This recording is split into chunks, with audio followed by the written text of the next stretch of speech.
Bet mēs pārējām, mums jāvirzās uz priekšu un jāķerās klāt tiem resursiem, kas ir sociālajā darbā dažādos brīžos, dažādos ģimenēm grūtos brīžos. Un pirmais runātājs ir Andris Vagals. Andris pārstāv Latvijas SOS bērnu ciemata asociāciju un ir programmas Kalniem pāri vadītājs. Es aicinu Andri priekšā, kamēr es vēl pateikšu dažus ievadu vārdus. Jāsaka, sadarbība ar Andri mums galīgi nav pirmo reizi, jo Andris arī ir uzrakstījis 24. gadā rakstu par šo programmu. Tā kā tie, kas vēlās padziļinātāk arī izlasīt, kā tas notiek, var izlasīt 24. gada, es neatceros, kuru pirmo vai otro, pirmais šķiet izdevums, rakstu žurnālā Sociālais darbs Latvijā. Un ar Latvijas SOS bērnu ciemata asociāciju, protams, sociālo darbinieku biedrība sadarbojas regulāri, jo tā ir viena no organizācijām, kura rada inovatīvus pakalpojumus un daudz domā par to, kā attīstīt risinājumus, kas ir sabiedrībai nepieciešami. Un šis piemērs arī, ja es pareizi atceros, radās. Varbūt, ka idejas bija vēl ātrāk, bet katrā gadījumā uzsākās pirmā programma pēc Zoltūdas traģēdijas. Iespējams, mēs to sen esam aizmirsuši, jo visādas citādas traģēdijas ir pa vidām bijušas. Bet katrā gadījumā programma Kalniem pāri, kas ir domāta sērojušiem bērniem. Ja? Un, protams, ka tas arī, jo bieži vien liekas tā, ka parasti jau aiziet bojā kāds, par ko sēro pieaugušais, bet Zoltūdas traģēdija parādīja, ka ir arī bērni, kuriem aiziet bojā vecāki vai māsas, brāļi un tam līdzīgi. Tas ir ļoti svarīgs tāds aspekts. Un par to, lūdzu, tad Andri vārds. Es teikšu 5 minūtes pirms laika, es padošu ziņu, jā, mēs drusciņi, bet, jo mēs gribēsim arī drusku interaktīvi uzdot kādu jautājumu. Kā lūdzu, vārds. Labdien visiem! Jā, mans vārds ir Andris, esmu klīniskais un veselības psihologs un programmas Kalniem pāri vadītājs, pārstāvis SOS bērnu ciematus. Un mēs tad, ar ko nodarbojamies, ir tieši mūsu programma ir preventīva programma ģimenēm, kuras ir zaudējušas tuvinieku, tad sērojošas ģimenes. Jā, varētu lūdzu nākamo. Un jā, tad par tiem pirmsākumiem. Es sākšu no paša sākuma. Viss aizsākās pie mūsu kaimiņiem Igaunijā, kad bojā gāja prāmis Estonija, kur viņi redzēja savā krīzē, redzēja nepieciešamību izstrādāt programmu, lai atbalstītu ģimenes, kuras sēro, kuras ir zaudējuši tiešām ļoti daudz cilvēkus. Un tad mums sekojoši, kā jau atskanēja šodien, ir Zoltūdas traģēdijas piemiņas diena, tad arī pēc šīs krīzes mēs Latvijā, SOSā, redzējām nepieciešamību, kad ir tik daudz sērojošu cilvēku un bērni, kuriem ir nepieciešams atbalsts. Tad gada laikā, no 14. līdz 17. gadam, mūsu programma sākotnēji notika tādā nometņu formātā vairāku dienu, kur ieradās vecāki kopā ar bērniem, psihologu uzraudzībā, ar dažādām metodēm rehabilitēja sēras. Un šobrīd no 18. gada līdz pat šai dienai mūsu programma funkcionē tā, kā viņa funkcionē, par ko es jums pastāstīšu tūlītās par nākamo. Mūsu galvenie mērķi ir veicināt veselīgu sērošanas procesa norisi un izglītot gan ģimenes, gan bērnus, gan vienkārši sabiedrību, tāpat kā man liels prieks un gods būt šeit kopā ar jums. Un galvenokārt rūpēties par paša bērna psiholoģisko labbūtību. Un tas bieži vien arī ietver, ka mēs to darām tādā netiešā veidā. Ja mēs skatāmies uz ģimeni, ka ģimene ir kā sistēma, varbūt bērnam tās sēras dotajā brīdī nav tik aktuālas, bet ja vecāks brūk nost, tad kā tāda savienota pludiņa virs ūdens, ja viens brūk nost, mums vajag pacelt to vienu vai divus, lai visi tad ceļās uz augšu un turās virs ūdens. Un tad mēs stiprinam ģimenes grūtību pārvarēšanas stratēģijās, un galvenokārt kliedējam šo vientulību un aizspriedumus, un pati atslēga ir tiešām tad veicināt tādu atklātu komunikāciju savā starpā. Mūsu pakalpojums ir bez maksas, un tā mērķa auditorija tātad ir ģimenes, kurās aug bērni pusauģi līdz 18 gadu sasniegšanai. Atbalstam mēs visu ģimeni, kā vecākus, tā pusauģus, tā bērnus, un tie aizgājušie tuvinieki visbiežāk ir tēti, mammas, vecvecāki, brālīši, māsiņas, un tad varbūt īstenībā, ja tas pat ir kaut kāds onkulis vai tante vai auklīte, kas bija tiešām ģimenē ļoti tuvs cilvēks, tad arī to mēs ņemam vērā, atbalstam ģimenes, jo tas tomēr ir liels zaudējums un plēsiens ģimenei.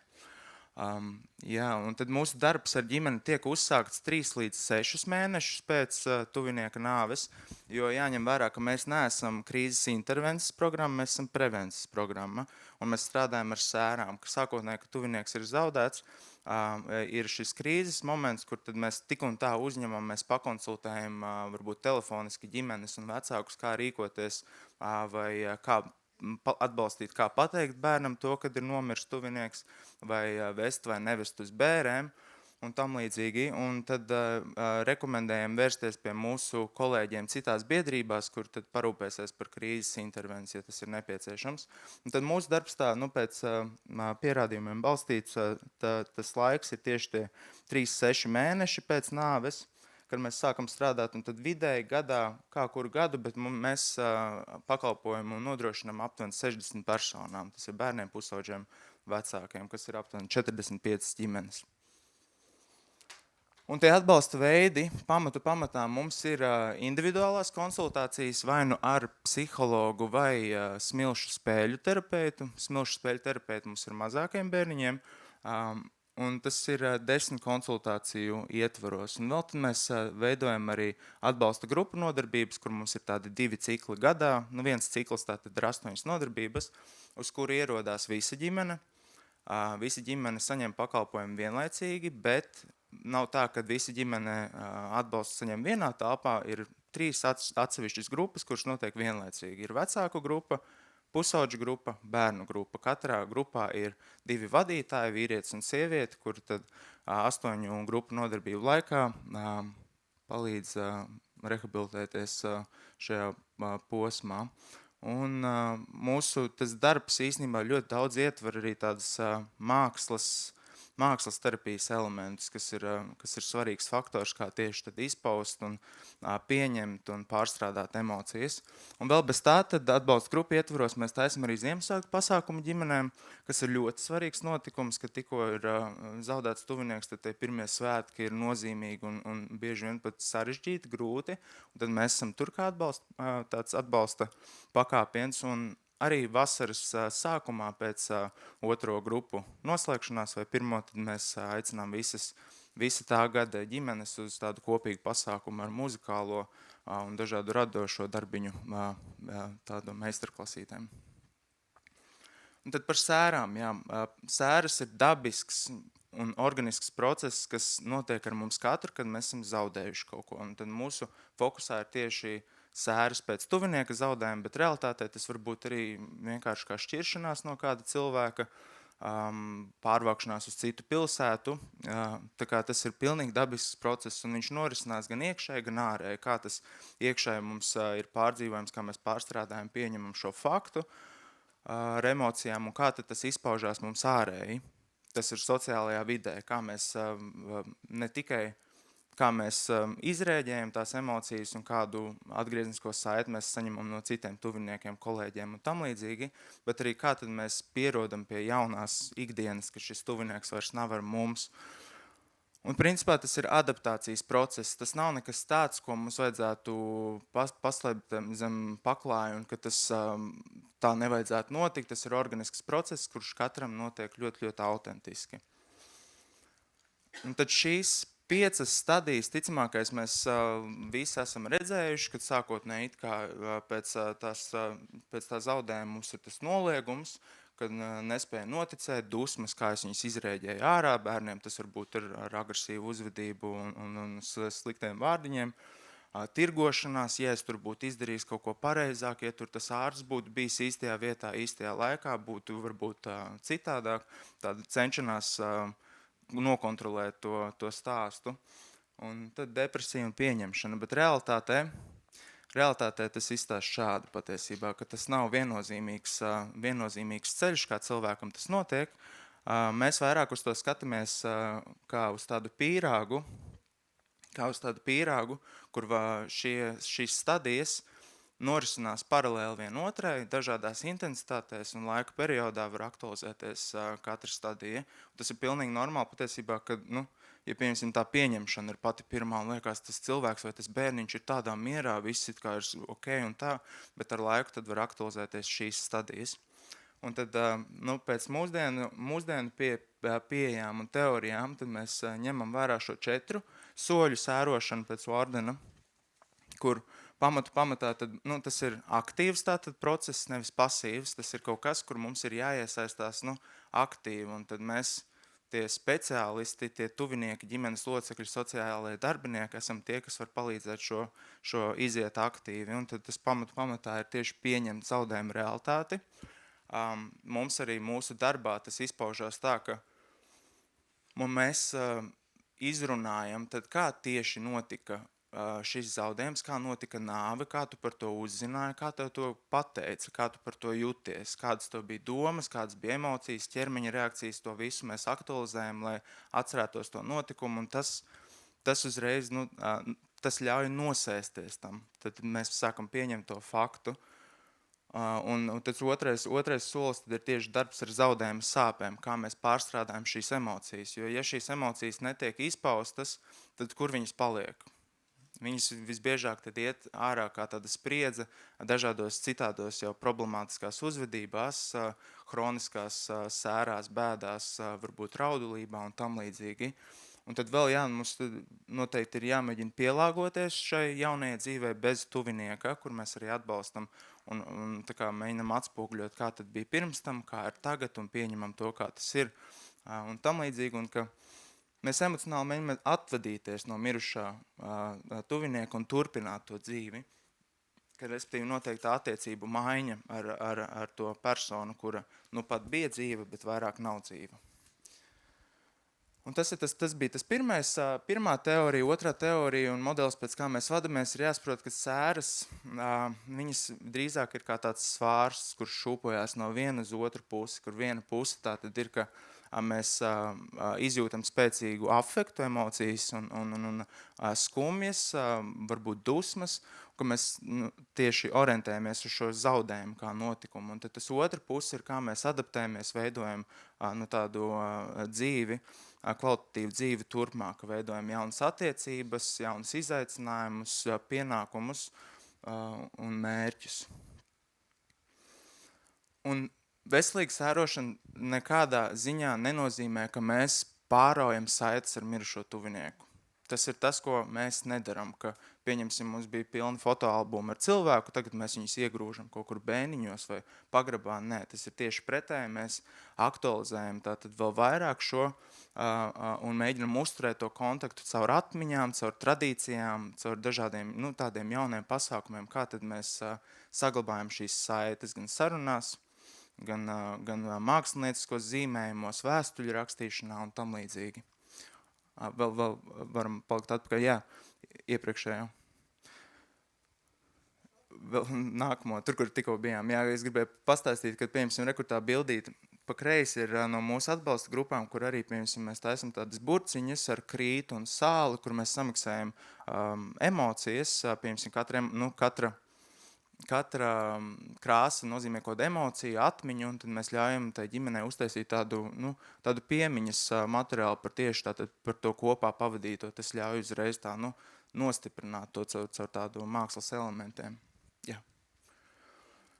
Un tad vēlējos arī vairāk pastāstīt jums, tad, ko mēs varam darīt un ko mums nevajag darīt ar sērojošiem cilvēkiem, kas mums ir tuvumā. Tad mums pirmkārt ir jānormalizē emocijas, ko nozīmē normalizēt bez trivializēšanas. Tas ir, mums ir jābūt kā spogulim, tātad, ka mēs arī to, ko mēs tikko dzirdējām, ka tas ir kā svārsti, vai ne, kad ir šīs stadijas, kad mēs normalizējam to, ko mēs redzam. Ja cilvēks, pieņemsim, šobrīd jūtās ļoti dusmīgs, tad mēs arī sakam tā, pilnīgi saprotams, ka tu vari šobrīd justies dusmīgs vai bēdīgs, un tāpat laikā otrā brīdī just pilnīgi tādu atvieglojumu un pieņemšanu, ka abas divas emocijas ir patiesas un pareizas, jo kā viņas var nebūt pareizas, ja viņas notiek. Nu, tā kā tas ir ļoti svarīgi mums saprast, ka ja šīs emocijas cilvēks piedzīvo, tad viņas ir īstas un viņas ir jāpieņem. Tad mums ir jārada drošu sajūtu un skaidrību par praktiskiem soļiem, kas ļoti nāk mūsu tajā praktiskajā darbā, jo bieži vien tā kā pat tas plāns, tas ikdienas plāns, kā cilvēkam norit tā rutīna, kas ir īpaši svarīga bērniem, kad ir konkrēts cikls, paredzamība, brokstiņas, pusdieniņas, vakariņas, nodarbības, skola, kad tas viss atkārtojas, ir īpaši tajos pirmajos mēnešos. Tas ļauj uzreiz mazina to kognitīvo spriedzi un emocionālo spriedzi, kad tā ikdiena, kā varbūt tādam robotiņam liekas, ir sakārtot un ir secība, tad es vairāk un vairāk jūtos drošāk sajust un pievērst uzmanību tam, ko es jūtu un atcerēties par tuvinieku. Mums ir jāveicina atklāta, vecumam atbilstoša komunikācija. Un šis vienmēr arī man personīgi sākumā bija tāds, kad liekas dažreiz nērti teikt tam pat bērniņam par to, ka tētis nomira. Ka gribās viņam pateikt, kad viņš aizgāja vai kad viņš tur ir aizsaulē, mēs šos eifēmismus neizmantojam nekādā ziņā. Tas tikai vēl vairāk rada tādu fantāziju veidošanos un veicina neveselīgu sērošanu, jo bērnam tā izpratne ir citādāk un pat pieaugušiem cilvēkam arī ir konkrēti jādzird par nāvi, un tas ļauj efektīvāk tad pieņemt to faktu, to notikumu. Un mūsu uzdevums vienmēr ir pamanīt tos signālus, kas liecina par sarežģītām sērām, un tie signāli principā arī ir, pirmajos mēnešos tas ir pilnīgi normāli, kad ir kaut kādas uzvedības izmaiņas, kad ir spēcīga raudulība vai dusmas vai tam līdzīgi, bet jau pēc vairāk mēnešu ilguma bērniņš turpina izspēlēt smilšu kastē vai starp draugiem savu tēta nāvi, vai arī ritīgi agresīvs jau ilgu laiku, vai tas pats pieaugušais izolējās no sabiedrības un spēcīgi, jūt tādu spēcīgu nomāktību jau vairākus mēnešus pēc tā notikuma, tad mums jau paceļās sarkanie karodziņi, mēs varam vērsties pie speciālistiem, noskaidrot, kā tad šeit darīt un vai ir nepieciešams kāds atbalsts, par ko tad arī tālāk pastāstīšu. Un ko mēs noteikti nedaram, tātad, mēs nelietojam nekādas klišejas, ka laiks dziedē, esi stiprs, tu to vari izturēt. Tas ir kaut kas tāds, ko mēs no mūsu mutes viņiem nevajag dzirdēt. Ja viņi kaut ko tam līdzīgu atzīst un pasaka, saprot, ka īstenībā es saprotu, ka laika gaitā paliek vieglāk, tad to, ko mēs dzirdam, mēs atspoguļojam. Tas ir tieši vēl efektīvāk, ka mēs palīdzam to resursu, to cerību un izpratni par vispār to procesu un paterniem, ka mēs palīdzam atspoguļot no malas, bet mēs nekādā ziņā to neliekam viņiem ausīs. Noteikti nepiespiežam runāt vairāk nekā cilvēks pats grib, īpaši bērniem. Tas ir pilnīgi normāli, ka varbūt negribās par to runāt, bet laika gaitā jau var vairāk un vairāk paprasīt un tad arī skatīties, ja pieņemsim, tie ir 6 mēneši un vēl joprojām vispār nerunā, tas ir sarkanais karodziņš, jo tad mēs jau skatāmies, ka tas tomēr ir komplicēti un ka ļoti grūti ir pieņemt to realitāti. Nenoliedzam bērnu emocijas, arī pieaugušo, arī ar tādiem, ka viņš jau nesaprot, varbūt viņš ir pārāk maziņš. Bērni ļoti labi saprot. Tā kā viņiem tas izpratnes līmenis ir varbūt pilnīgi cits, ka varbūt viņi nesaprot, kad tādu pastāvību varbūt laikā, kas ir īpaši maziņiem bērniem, bet tomēr mums tik un tā ar viņiem ir jākomunicē kā ar pieaugušiem cilvēkiem. Viņiem, protams, saprotamā valodā tādā līmenī, bet tas saturs, ko mēs pasniedzam, viņam ir jābūt faktiskam un mēs nenoliedzam emocijas, ko viņi piedzīvo, jo tās emocijas ir tieši patiesās. Un ja mēs kā pieaugušie, kā cilvēki no malas ļaujam viņam izrēģēt to un izjust, viņš jūt to drošo vidi, viņam beidzot tas izšausies ārā, viņš jutīsies, ka tas ir ok, kas ar mani notiek, un tas vairāk tad var arī mazināsies ar laiku, ka viņš, tam ir jāiznāk ārā un ir jāatspoguļo, ar ko tas ir saistīts visticamākais. Un tā, ka šie punkti tiek savilkt kopā pašam bērnam un vecākam, tad tā spriedze mazinās un sēras atjaunojās un rehabilitējās. Un noteikti, jā, mēs neuzspiežam nekādu savu izpratni par to, kāda ir pareiza sērošana. Šo metam ārā, vienmēr metam ārā. Mēs zinām teoriju, vai ne, kā tas būtu tās 4 stadijas un svārstības, bet mēs nekomunicējam to tam cilvēkam. Tas ir pēdējais, ko viņš grib zināt, kad ir kaut kāda rokas grāmata, kā pareizi sērot. Tas tā nenotiek. Jā. Un tad tā noslēgumā, kas svarīgākais jūsu praksē ir tad saprast, kurā brīdī tad ir tās normālās sēras un sarežģītās, kad ir tie sarkanie karodziņi un kā atpazīt riskus. Saprotam to, ka sēras ir viļņveidīgas, ir īpaši bērniem. Bieži vien sēras īstenībā var aktualizēties pēc vairākiem mēnešiem, kad liekas, ka viss it kā ir mierīgi, pēkšņi uzvedības problēmas skolā, rezultāti pasliktinās, kaut ko izolējās no draugiem, uz pulciņiem neiet. Tas ir pilnīgi normāli pat pēc vairākiem gadiem, ka mums arī atnāk ģimenes pēc vairākiem gadiem, ka tas ir aktualizējies. Jūs, kā sociālai darbinieki, esat bieži vien pirmais stabilitātes avots, un šeit ir ļoti svarīgi saprast, ka emocionālais un praktiskais atbalsts, viņš ir vienā līmenī.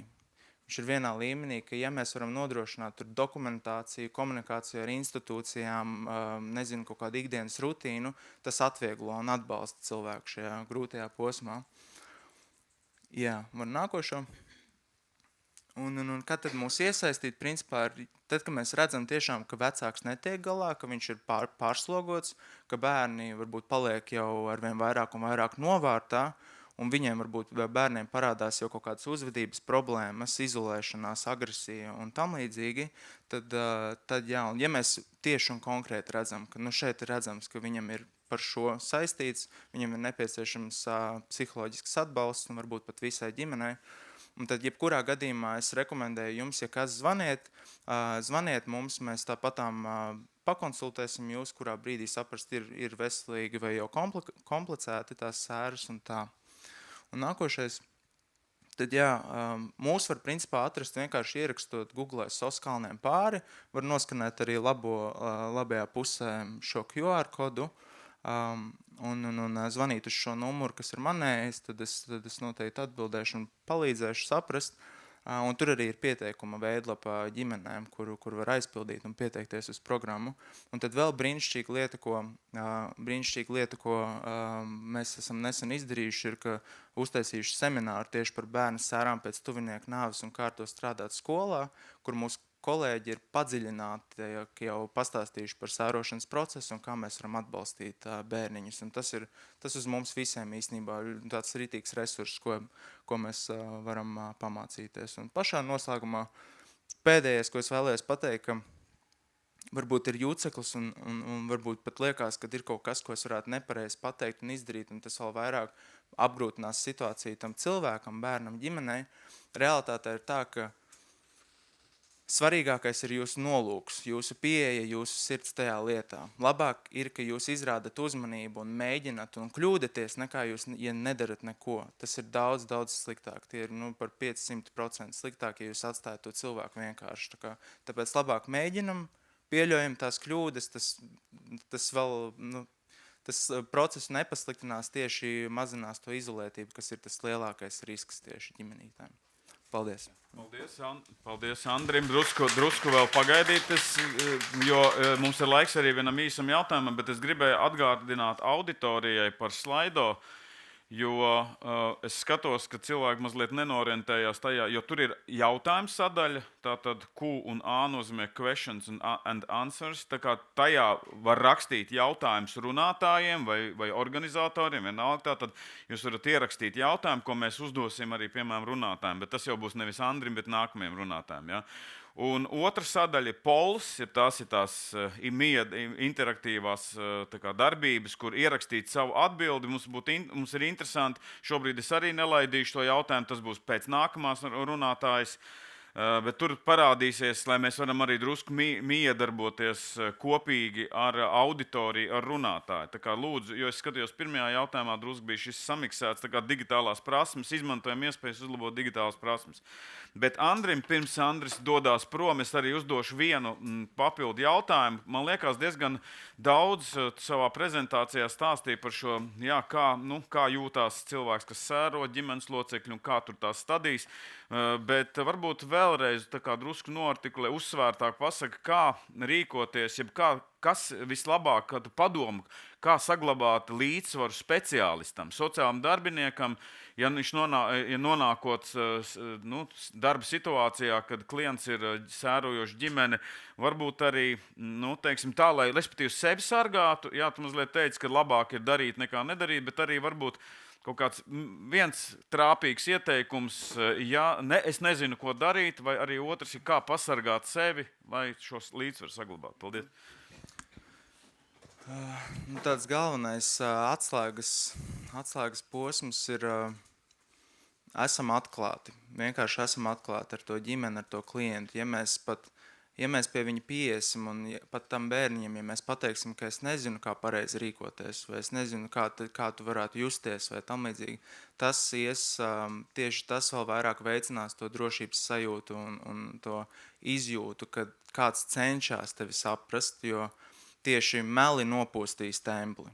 Un ja mēs esam patiesi ar to, ko mēs saprotam un zinām, tad, un tā mēs pieejam pie tās ģimenes, tad tas viss, tas ir, tāpēc arī, tieši tas cilvēciskais pieskāriens, tā klātbūtne ir tā, kas rehabilitē.